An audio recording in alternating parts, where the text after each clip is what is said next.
Assalamualaikum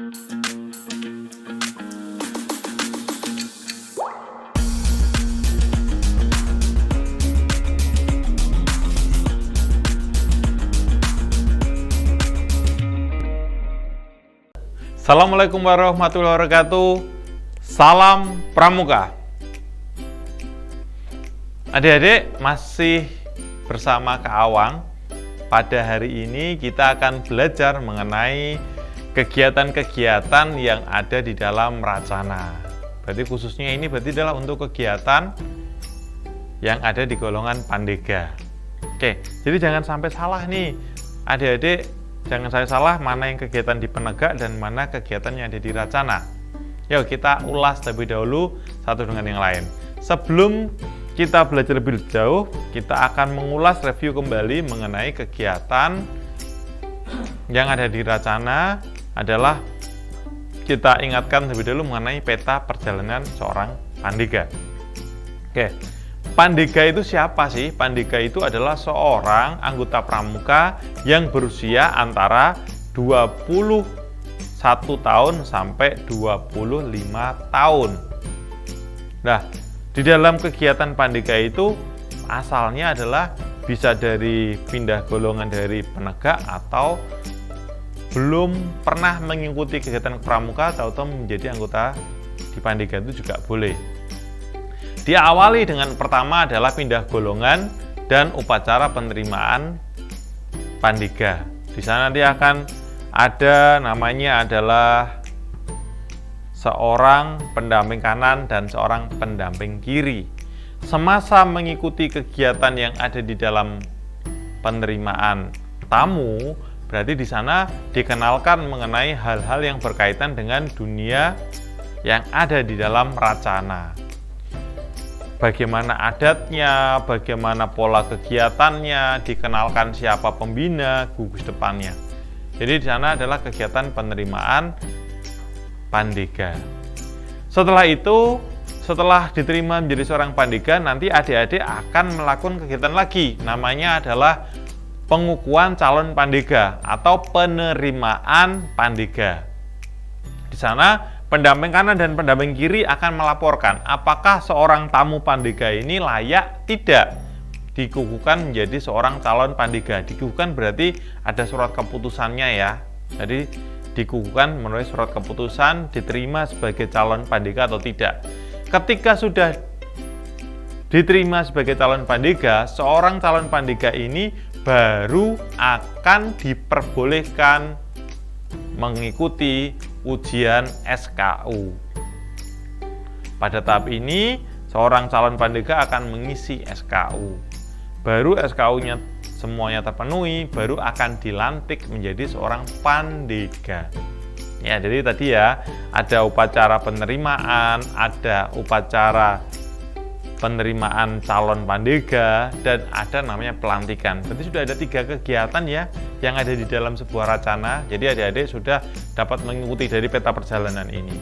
Setelah nanti adik-adik adalah mengikuti kegiatan yang ada di dalam ujian SKU dan akan dilantik, maka tidak berhenti di sana. Adik-adik dapat meneruskan kembali di dalam mengikuti SPG, syarat Pramuka Garuda, dan akan menjadi seorang Pandega. Setelah kegiatan Pandega usai, usianya sudah lebih dari 25 tahun, maka adik-adik akan ada 2 pilihan. Bisa kembali ke masyarakat atau bisa menjadi seorang pembina. Tentunya disesuaikan dengan golongannya masing-masing. Kalau adik-adik seorang usia 25 tahun, berarti 26 tahun boleh menjadi pembina di siaga, penggalang, ataupun penegak. Ya, jadi seperti itu untuk peta perjalanan Pandega. Jadi sudah review ya. Di dalam peta perjalanan di dalam peta perjalanan Pandega ini pun adik-adik sudah ada 3 kegiatan: penerimaan tamu Pandega, penerimaan calon Pandega, terus ada ujian SKU, ada pelantikan menjadi seorang Pandega, dan terakhir adalah Pramuka Garuda. Oke, ini di perjalanan Pandega. Selanjutnya Adik-adik harus paham mengenai prinsip kegiatan yang ada di dalam penegak dan pandega. Sisi kuning itu untuk penegak, sisi kanan untuk pandega ya. Jadi nanti adik-adik dapat membedakan.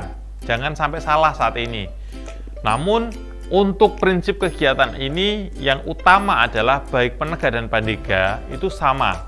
Pertama adalah kegiatan yang ada di dalam penegak dan pandega itu adalah dari, oleh, dan untuk pramuka, penegak atau pandega itu sendiri dengan tanggung jawab seorang pembina. Jadi, baik buruknya sebuah ambalan, baik buruknya sebuah racana, itu bukan pada pembinanya. Namun, baik buruknya ambalan atau racana itu kembali lagi kepada peserta didiknya, penegak atau pandega itu sendiri. Kenapa? Karena prinsip kegiatan penegak pandega itu adalah dari, oleh, dan untuk pramuka penegak pandega itu sendiri. Jadi inisiasinya bukan inisiasi seorang pembina, tapi inisiasinya adalah seorang penegak atau pandega itu sendiri. Diwadahi dalam sebuah forum atau sebuah wadah, namanya adalah Dewan Penegak atau Dewan Pandega.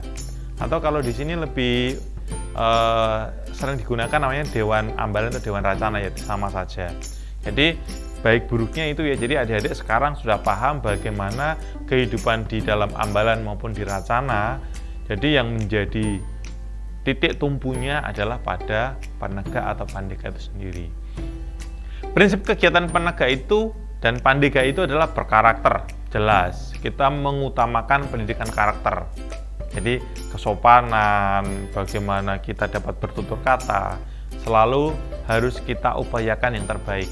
Dinamis, jadi tidak hanya itu saja, tidak hanya statis. Tidak boleh seniornya kayak gitu, sekarang kayak gini, atau dulu seperti itu, sekarang seperti itu lagi, tidak. Jadi baiknya adalah dinamis, ada perubahan disesuaikan dengan kehidupan yang ada saat ini. Jadi dinamis sifatnya. Progresif, maksudnya apa progresif? Progresif itu adalah selalu ada progres, bertambah, tidak statis itu saja. Ya, menantang, walaupun menantang, namun juga harus disesuaikan dengan keamanan. Tidak boleh menantang di alam terbuka, misalkan rappelling tanpa pengaman, susur sungai tanpa pengaman. Ya, ini yang akan berakibat fatal dalam kehidupan. Ya, menantang pun harus disesuaikan dengan keamanan, bermanfaat bagi diri sendiri, masyarakat, lingkungannya, dan berorientasi pada 5 ranah pengembangan diri: sesosif, spiritual, emosional, sosial, intelektual, dan fisik. 5 ranah ini dalam kehidupan selalu akan kita utamakan untuk dapat kita kembangkan. Sesosif ya, jangan sampai lupa. Untuk kegiatan di Pandega adalah pengembangan keterampilan kewirausahaan. Jadi diupayakan kehidupan yang ada di dalam sebuah racana itu adalah ada kehidupan kewirausahaan. Sebisa mungkin seorang penegak dan pandega itu adalah mulai berdikari, berdiri di kaki sendiri. Jadi mulai pembiayaan, jangan sedikit-sedikit meminta kepada satuan. Tapi kalau bisa, kalau kita punya kewirausahaan, kita punya pemasukan yang berdikari, kita akan lebih mandiri. Seorang pandega akan belajar mandiri. Membangun jiwa kepeloporan di masyarakat. Jadi seorang pandega itu menjadi pelopor, menjadi yang terdepan. Sesuai dengan trisatyanya seorang pandega. Tidak hanya mempersiapkan diri membangun masyarakat, tapi juga harus mulai untuk ikut serta membangun masyarakat dengan jiwa kepeloporan di masyarakat. Untuk metode kegiatan yang ada di dalam Pandega itu ada banyak sekali yang dapat kita gunakan. Ada permainan, buatlah permainan yang menyenangkan, diskusi, mendiskusikan baik masalah kepramukaan maupun masalah yang ada di dalam kehidupan sehari-hari. Masalah-masalah yang up to date, bagaimana kita diskusikan dan dapat memecahkan sebuah masalah.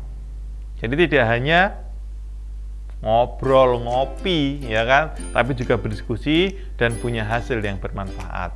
Demonstrasi, berceramah, ceramah, menyampaikan informasi lewat berceramah, lomba-lomba, penugasan, kerjasama kelompok, penelitian, seminar lokakarya, perkemahan, dan proyek pilot. Untuk kegiatan di Pandega ada 2 yang tidak dilaksanakan di dalam kegiatan penegak, adalah penelitian dan proyek pilot.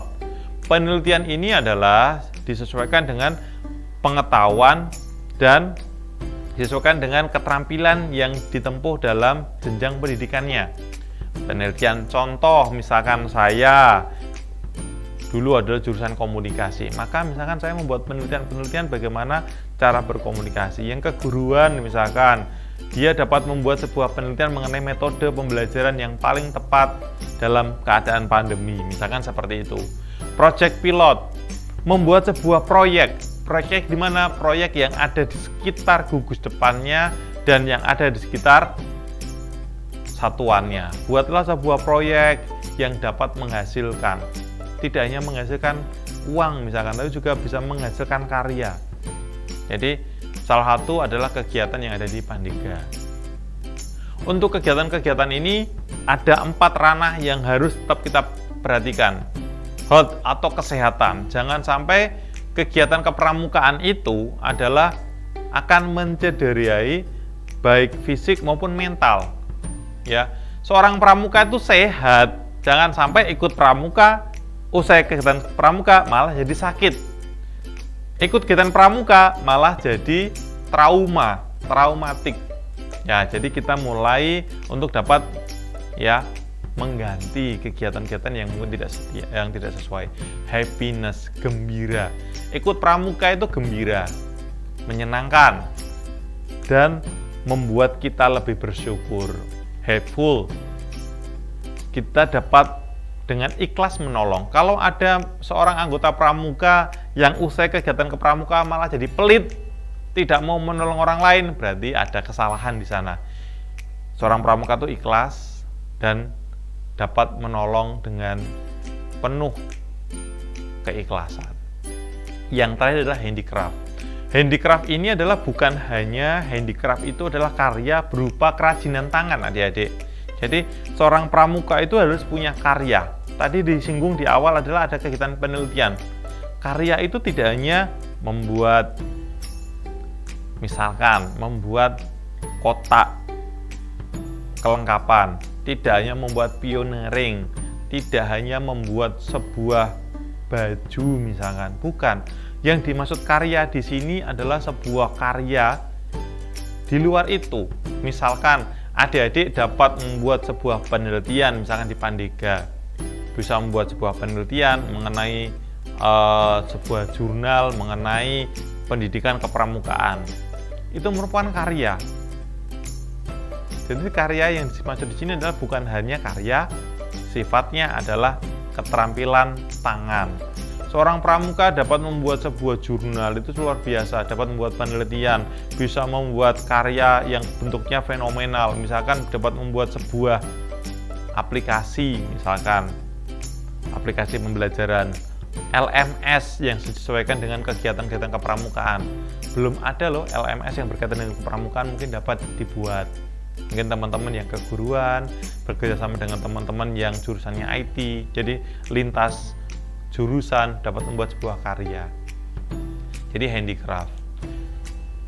Jenis-jenis kegiatan yang ada di gugus depan, ada beberapa yang mungkin hanya ada dilaksanakan di gugus depan, di golongan penegak, yang ada di dunia golongan Pandega. Nah, keterampilan, kewirausahaan, pelestarian lingkungan hidup, pramuka peduli, napak tilas, dan pengembaraan itu bisa dilaksanakan di penegak dan Pandega. Untuk di Pandega sendiri, ada kegiatan-kegiatan yang kekhasan. Forum Pandega, tadi forum diskusi dapat dilaksanakan tadi ya, baik permasalahan seputar kegiatan kepramukaan maupun diskusi berupa permasalahan-permasalahan yang ada di dalam masyarakat. Geladian kepemimpinan yang bisa diikuti oleh adik-adik Racana maupun dari Dewan Racana. Bagaimana belajar menjadi seorang pemimpin yang baik di masa depan. Gladian wawasan kebangsaan, bagaimana kita dapat mengenal bangsa, dapat mengenal bagaimana negara ini. Gladian manajerial, dan gladian teknologi. Gladian teknologi ini mungkin dapat kita kembangkan, apalagi di masa saat ini ya. Kita sudah masuk ke teknologi 4.0 ya, 4.0 atau sudah masuk bahkan ke 5 ya, 5.0. Pengembangan teknologi robotika bisa kita gunakan. Kita bisa membuat marketplace misalkan untuk teman-teman. Ya, bisa menggunakan aplikasi-aplikasi, membuat sebuah aplikasi pembelajaran, membuat robotika dan sebagainya. Mungkin ini sebuah terobosan-terobosan yang baru untuk kegiatan-kegiatan yang ada di dalam Racana. Untuk bentuk kegiatan dapat dibentuk menjadi beberapa kegiatan, misalkan latihan rutin dan dilaksanakan per mingguan atau bulanan, atau dilaksanakan lintas dari satuan, lintas Racana. Baik di Racana, satu Racana yang lain ada sebuah forum lintas Racana, latihan gabungan antara Racana. Ada latihan dengan satuan karya. Oh iya, untuk adik-adik yang di ADH Racana, menjadi seorang anggota satuan karya itu adalah wajib. Wajib loh ya, wajib. Jadi seorang anggota Racana, seorang pandega itu adalah wajib mengikuti satuan karya. Satuan karya, kenapa kok itu satuan karya? Dalam rangka untuk dapat mengembangkan pengetahuan dan keterampilan, terutama adalah untuk keterampilan di masa depan. Informasi adik-adik, kalau kita buka PP Saka yang terbaru, petunjuk penyelenggaraan satuan Saka yang terbaru, bahwa satuan karya saat ini dikembangkan TKK-nya atau keterampilannya itu tidak hanya diakui di dalam gerakan pramuka, tapi juga diakui di dalam dunia kerja. Ya, jadi sekarang kalau adik-adik mengikuti satuan karya itu ada pihak ketiga yang akan membantu dalam proses pengembangan keterampilan sesuai dengan satuan karya. Misalkan di satuan SBH menggait mengenai AKS, Akademi Kesejahteraan Sosial. Jadi ketika mengikuti kegiatan SBH, misalkan belajar memasak, di sana nanti selain dapat TKK dari SBH, juga akan mendapatkan sebuah legalsi, sebuah sertifikat keterampilan memasak dari pihak ketiga. Dan ini legal dan dapat digunakan dalam mencari pekerjaan. Nah, satuan karya ini adalah salah satu yang dapat digunakan untuk batu pijakan adik-adik untuk masa depan dalam mengembangkan pengetahuan dan keterampilannya untuk masa depan sesuai dengan minat dan bakat adik-adik. Yang terakhir adalah kegiatan partisipasi baik di dalam kuartir, ranting, cabang, daerah maupun di nasional. Jadi silakan adik-adik dapat mengikuti kegiatan yang ada di dalam Racana. Ada banyak sekali kan ya. Sekarang adik-adik sudah dapat membedakan mana ternyata banyak kegiatan yang ada di Racana. Kegiatan Racana yang lain mungkin yang tadi ada di sana ya, adalah namanya rasa musyawarah Racana. Biasanya ya di sebuah Racana ada di masa bakti, biasanya akan kita musyawarahkan untuk memilih salah satu ketua Racana, memilih dewannya. Ada musyawarah Racana. Dewan Racana biasanya ada namanya rapat bulanan Dewan Racana. Juga ada sebetulnya adalah rapat bulanan untuk Dewan Kehormatan Racana. Tentunya banyak sekali ya untuk kegiatan-kegiatan yang ada di Racana. Sudah punya gambaran ya mengenai kegiatan-kegiatan yang ada di Racana. Jadi kegiatannya ada banyak sekali adik-adik. Silahkan nanti adik-adik dapat mulai untuk dapat mengembangkan diri. Kalau ternyata tadi ya dari tadi ada yang belum punya banyak sekali belum punya gambaran mengenai Racana, kegiatan Racana sekarang sudah punya gambaran. Oke, sampai sini sudah ada gambaran ya. Silakan adik-adik dapat mengembangkan kegiatan yang ada di Racana sesuai dengan ya yang ada di dalam minat dan bakat adik-adik di dalam Racana. Oke, terima kasih. Sampai sini Kak Awang akan undur diri. Kita akan bertemu dengan materi-materi yang lain. Terima kasih. Assalamualaikum warahmatullahi wabarakatuh. Salam Pramuka.